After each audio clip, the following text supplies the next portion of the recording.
ఈ రోజు ప్రపంచవ్యాప్తంగా ట్రెండింగ్ వార్తలు. ప్రపంచ ఆరోగ్య సంస్థ ఆధ్వర్యంలో 17వ ప్రపంచ హ్యాండ్ హైజీన్ దినోత్సవం జరుపుకున్నారు. ఆరోగ్య సంరక్షణలో చేతుల పరిశుభ్రతపై అవగాహన పెంచే ఉద్దేశ్యంతో మైక్రోసాఫ్ట్ కంపెనీ తన స్కైప్ సేవలను మే 5, 2025 నుండి ముగించింది.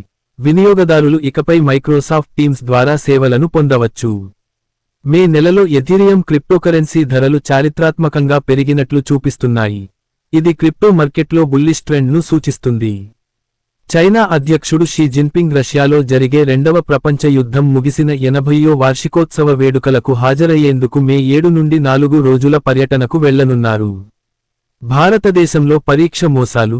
ఉత్తరప్రదేశ్లో నీట్ మరియు ఇతర పరీక్షలలో మోసాలు జరిపిన వ్యక్తులను ఎస్టీఎఫ్ అరెస్ట్ చేసింది. స్టాక్ మార్కెట్ సిఫార్సులు. నిపుణులు Indian oil, state bank of India, Indus towers వంటి స్టాక్స్ను కొనుగోలు చేయాలని సూచిస్తున్నారు. విర్గో చంద్రగ్రహణ ప్రభావం. విర్గో చంద్రగ్రహణం కారణంగా జాతక చక్రాలలో మార్పులు సంభవించవచ్చని జ్యోతిష్య నిపుణులు సూచిస్తున్నారు. ఆర్థిక పరిస్థితుల మెరుగుదలతో మలేషియా స్టాక్ మార్కెట్ ఈ వారం పెరుగుదల చూపించనుంది. ప్రపంచ పోర్చుగీస్ భాషా దినోత్సవం.